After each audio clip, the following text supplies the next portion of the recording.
I swear I'll never forget that night, no matter how long I live, because everything I thought I knew about Destiny changed the moment she ran into the front of my taxi at exactly midnight, her face soaked in panic and her voice trembling as she begged, "Please, just drive, and don't ask me any questions." The street was almost empty, the city unusually silent, and I had just parked near the curb to sip what was left of my cold coffee when she appeared out of the rain. No, she didn't appear, she burst into view like someone running from a bad dream. Her hair was sticking to her face, her backpack hanging by one strap, and her breath so uneven it made me instantly alert. I rolled down the window and said, "Miss, are you okay?" But she cut me off with those desperate words that felt too heavy for someone so young and gentle-looking to carry. I didn't know her name, her story, or why she looked like the night had swallowed her whole, but something inside me, maybe instinct, maybe fate, told me I had to help her. So I unlocked the back door, she jumped in, slammed it shut, and whispered, "Please, just drive." And I did. I pulled away from the curb, watching the rearview mirror where she sat hugging herself, trying to breathe normally. I wanted to ask 100 questions, but her fear was real, not the kind you fake when you're being dramatic. This was the fear of someone who had reached their breaking point. I softened my voice. "You're safe in here," I said. "Where should I take you?" She hesitated, like she didn't fully trust her own voice, then gave me an address across town. "Just get me far from here, please." So I drove, slowly at first, then faster when she flinched at every passing car.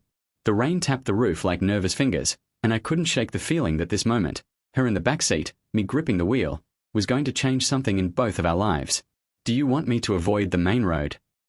I asked gently. She nodded so quickly it almost broke my heart. Yes, no lights, no traffic, no attention. I took the long route, through quiet neighborhoods and sleeping streets. After 15 minutes of silence, she finally spoke again, her voice small. "I'm sorry I scared you earlier." "You didn't scare me," I said. "You worried me." That simple sentence made her swallow hard, as if she wasn't used to being someone worth worrying about. Then, out of nowhere, she whispered, "Do you believe people deserve second chances?" I wasn't sure why she asked. Maybe she needed someone, anyone, to say yes, so I told her the truth. I believe people deserve to be understood. She nodded slowly, looking out the window like she was searching for courage in the passing streetlights. "My name is Lila," she finally said. "I didn't mean to drag you into my mess." "You didn't drag me," I replied. "You asked for help." And she looked at me through the mirror with eyes that seemed surprised someone would say that. We drove another 10 minutes before she shifted forward, gripping the front seat. Can you slow down a little?" she whispered. My heart's racing. I eased the car to a gentle pace.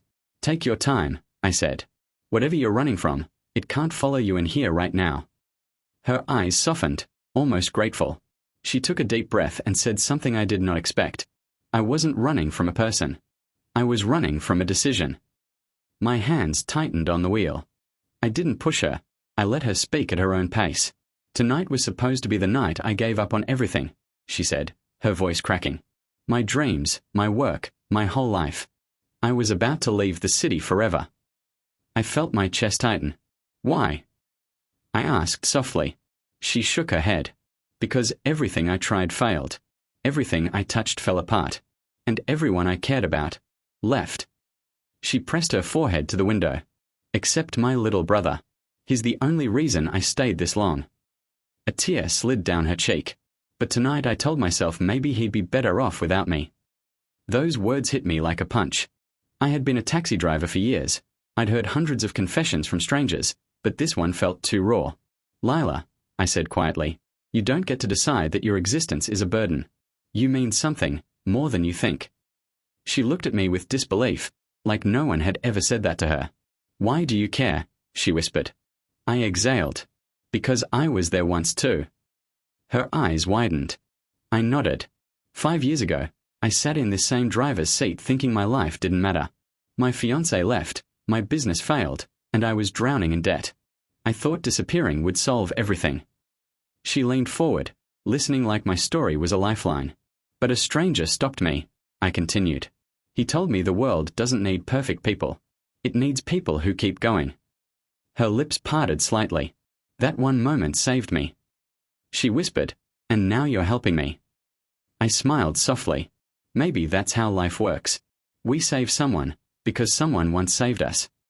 We drove in silence for a moment, A different kind of silence, warmer, safer. Then I noticed something. Lila, your hands are shaking. She looked at them, embarrassed. I'm okay. I'm just exhausted. I haven't slept in almost 2 days. My heart clenched. Do you have anyone waiting where you're going? She hesitated. My brother. But I didn't want him to see me like this. She closed her eyes. I didn't want him to worry. I nodded. He'd worry more if you disappeared. That made her exhale shakily. You're right. We reached a long road lined with small apartment buildings. She pointed to one at the end. That's where he is. I slowed near the curb, but she didn't move.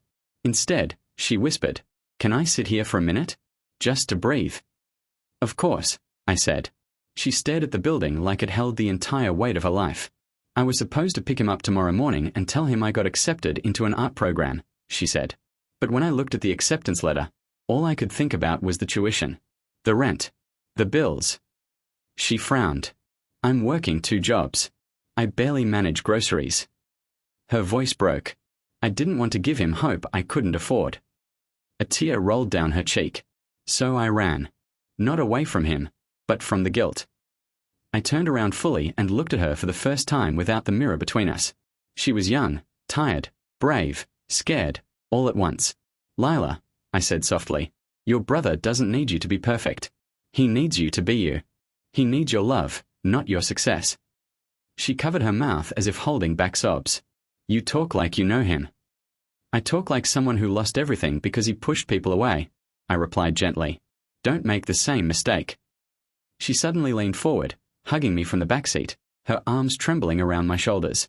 Thank you for stopping tonight, she whispered. No one else would have listened. I placed a hand on her arm. I'm glad I was here.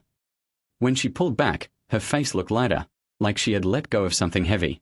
Would it be weird, she said shyly, if I ask you to meet my brother? You helped me. I kind of want you to see what you saved. My heart warmed. I'd be honored. She stepped out of the taxi, and I followed. The rain had slowed to a gentle drizzle. She led me up the stairs to a small apartment door. Before knocking, she turned to me. He's only 10, she whispered. He loves drawing. He's the reason I wanted to study art. I smiled. He sounds amazing. She knocked softly. The door opened, revealing a sleepy boy rubbing his eyes. Lila, he said, confused.